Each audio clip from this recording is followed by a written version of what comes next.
भारत माता की, भारत माता की, छत्रपति शिवाजी महाराज की जय भवानी, जय भवानी। हिंदवी स्वराज्याचे सरसंस्थापक छत्रपती शिवरायांना मानाचा मुजरा करतो। भारतीय राज्यघटनेचे शिल्पकार भारतरत्न डॉक्टर बाबासाहेब आंबेडकर यांना मानवंदना अर्पित करतो।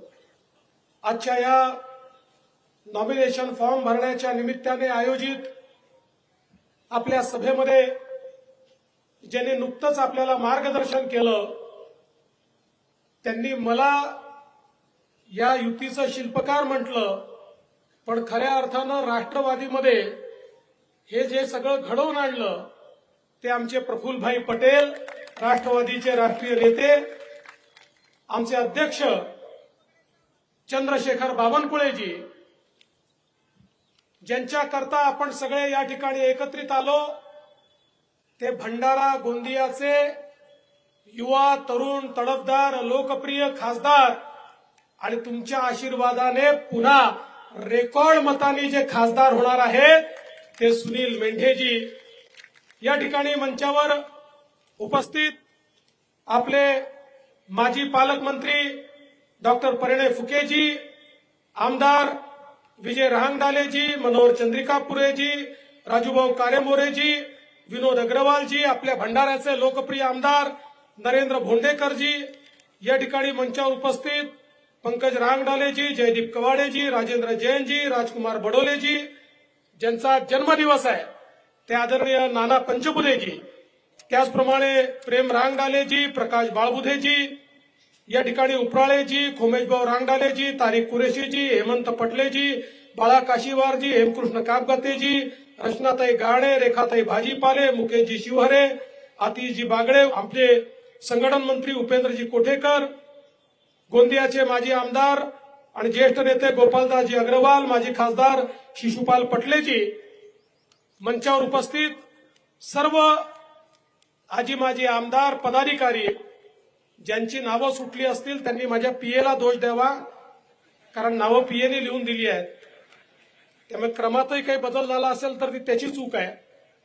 पण आज मला अतिशय आनंद आहे ज्यावेळेस या मंचाकडे मी पाहतो आणि प्रफुल्लभाई म्हणाले खरंय, वर्षानुवर्ष इथली लढाई ही प्रफुल्लभाईंसोबतच आपली होत होती आणि आता दोन शक्ती एकत्रित आल्यानंतर मला विश्वास आहे की यावेळी सुनील मेंढेजी, मला असं वाटतं माननीय गडकरी साहेबांच्या नंतर विदर्भात जर कोणी रेकॉर्ड करणार असेल तर तो सुनील मेंढे या ठिकाणी करणार आहे, याबद्दल माझ्या मनात शंका नाही।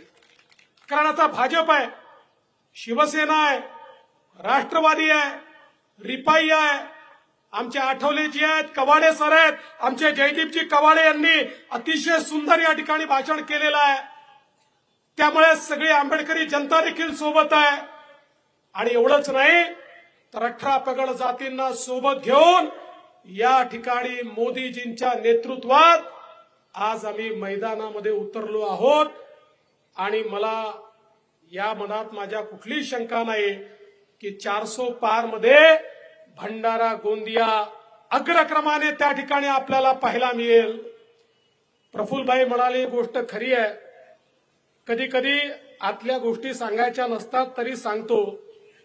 ज्यावेळी भंडारा गोंदिया या जागेची चर्चा आमच्या महायुतीमध्ये आली, अजितदादा म्हणाले आमचे प्रफुल्लभाई अनेक वेळा भंडारा गोंदियात राहिले आहेत, आम्हाला पूर्व विदर्भात जागा नाहीये, ही जागा आम्हाला द्या। त्यावेळी आमच्या वरिष्ठांनी सांगितलं की प्रफुल्लभाई लढायला तयार असतील तर प्रफुल्लभाईंची भूमिका या युतीमध्ये महत्वाची राहिली आहे, आम्ही ही जागा त्यांना द्यायला तयार आहोत। मी त्यावेळेस प्रफुल्लभाईंना विनंती केली, म्हटलं प्रफुल्लभाई आप वैसे भी 6 साल के लिए चुनकर आ गए और ऊपर आपका जो होना है वो आप राज्यसभा में रहो कि लोकसभा में रहो, वो तो होना ही होना है, तो क्यों हमारी सिटिंग सीट को आप अनसीट करना चाहते हो। एका मिनिटात प्रफुल्लभाईंनी सांगितलं नाही, भारतीय जनता पार्टी लढते आहे, त्यांनी लढावं, मी पूर्ण शक्तीने भारतीय जनता पक्षाच्या पाठीशी उभा राहील. हे देखील मनाचं जे मोठेपण त्यांनी दाखवलं. खरं म्हणजे आतल्या गोष्टी बाहेर सांगायच्या नसतात, पण कधी कधी सांगितल्या नाहीत तर मोठेपण देखील लोकांना कळत नाही. आणि म्हणून मी प्रफुल्लभाईंचं अतिशय मनापासून या निमित्ताने अभिनंदन करतो. आमचे परिणय फुके देखील माझ्याकडे आले होते. म्हणाले नाना पटोले लढत असतील तर मला लढायचं आहे. अरे म्हटलं बाबा मागच्या वेळेस तुम्ही लढलात, पुढे लढाल, तुम्हाला काय सगळीकडे नाना पटोलेच दिसतात का? म्हणाले नाही, नाना पटोले असतील तर माझी लढायची तयारी आहे. त्यांना म्हटलं नाना पटोले काही लढत नाही आणि तुमचं दिल्लीत काही काम नाही, तुमचं महाराष्ट्रामध्ये काम आहे. सगळेच दिल्लीला गेले तर महाराष्ट्र कोण सांभाळणार आहे? त्यामुळे तुम्ही महाराष्ट्रात थांबा, तुम्हाला महाराष्ट्रात योग्य काम आम्ही देऊ. आता दिल्लीला पुन्हा एकदा आपल्या सुनील भाऊलाच जाऊ द्या. त्यांना 5 वर्षाचा दिल्लीचा सराव झालेला आहे. आता दिल्ली त्यांच्या पचनी पडलेली आहे. आता दिल्लीची हवा त्यांना मानवलेली आहे. आणि भंडारा गोंदियामध्ये दिल्लीतनं काय आणायचं हे देखील त्यांना माहिती आहे. आणि आता प्रफुल्लभाईंसारख्या मजबूत खासदारांची, आणि पुढचं मी बोलत नाही, तो माझा अधिकार नाही, अशा माणसाची या ठिकाणी तुम्हाला साथ मिळणार आहे.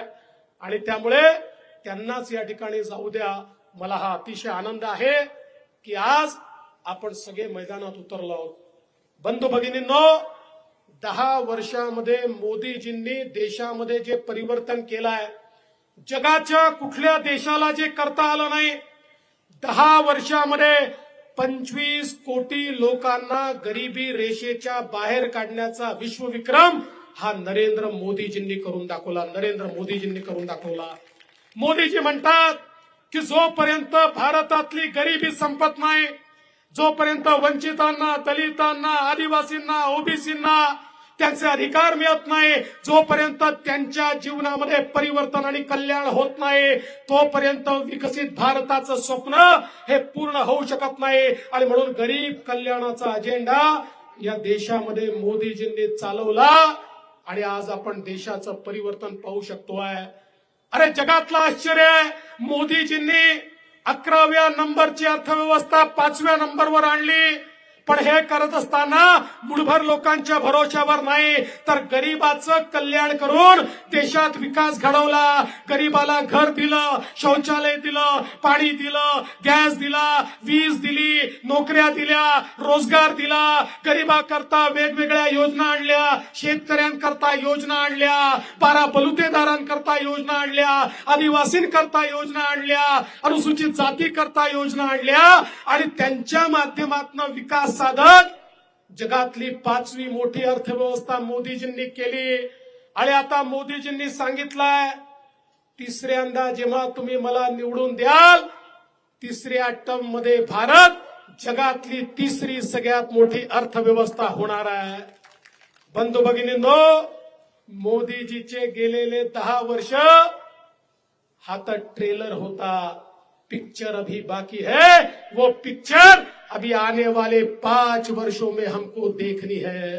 पुढचे 5 वर्ष या भारताला एका अशा गतीकडे आणि प्रगतीकडे नेणार आहे की या भारताकडे कोणी वाकडी नजर ठेवून पाहू शकणार नाही. या भारताच्या प्रत्येक व्यक्तीच्या आशा, आकांक्षा आणि अपेक्षांना पंख देण्याचं काम मोदीजी पुढच्या 5 वर्षात करतील. 2047चा विकसित भारत, त्या विकसित भारताची मुहूर्तमेढ या 5 वर्षामध्ये होणार आहे. अरे गेल्या 5-10 वर्षामध्ये आपण बघितलं देश कसा बदलला.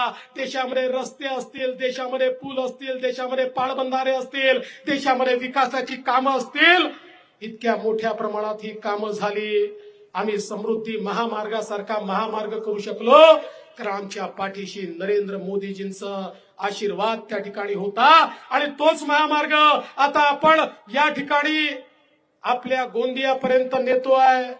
मगाशी नरेंद्र भोंडेकरजी म्हणाले की इथपर्यंत तुम्ही मेट्रो आणून घ्या, पण आम्ही रस्तेच असे करतोय नरेंद्रजी की अर्ध्या तासात तुम्ही नागपूरला पोहोचणार. तर आता मेट्रोमध्ये बसणार कोण? तुम्ही सगळे आपल्या गाड्या घ्याल आणि अर्ध्या तासात रस्त्यानेच नागपूरला जाल. आमची मेट्रो रिकामीच ठेवाल. त्यामुळे आधी रस्ते तयार करतो. तुमचंही स्वप्न पूर्ण होईलच. नितीनजी त्याच्या पाठीशी लागले आहेत, काळजी करू नका. नितीनजींचं डोकं असं चालतं की त्यांनी एक वेगळ्या प्रकारची मेट्रो शोधून काढली जी भंडाऱ्याला देखील येणारच आहे, ती भंडाऱ्यापर्यंत.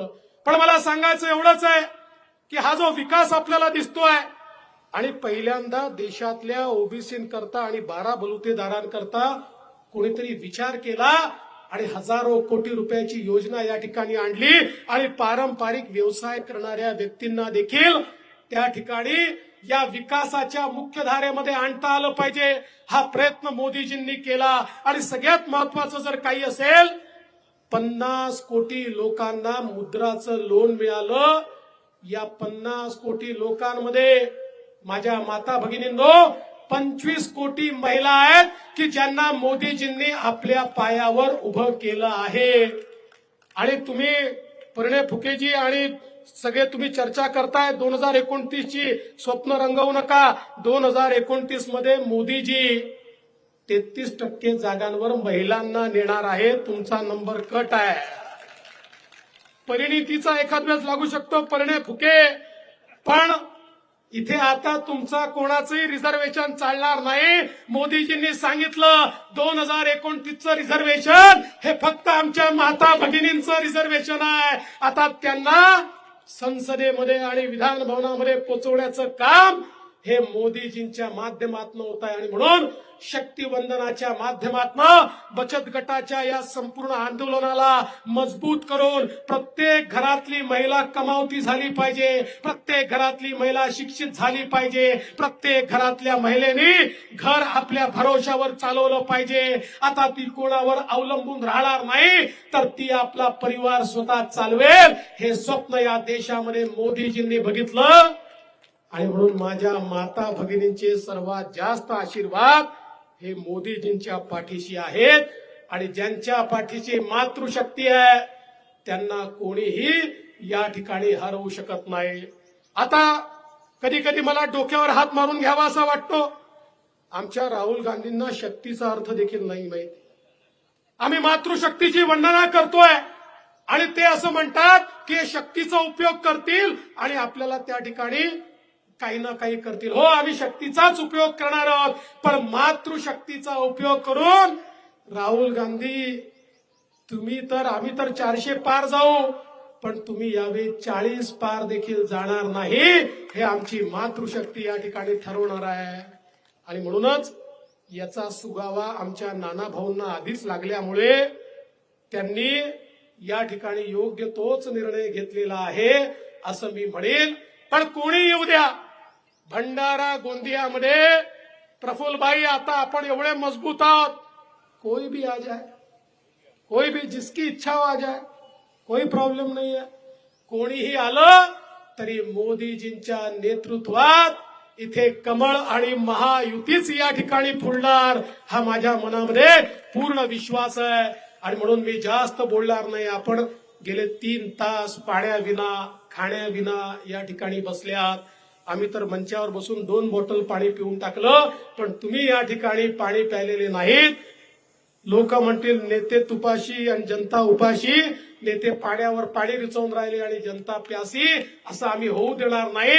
आणि म्हणून तुम्हाला एवढीच विनंती करण्याकरता आलो आहे, आपल्या घरचा मुलगा आपण बघा.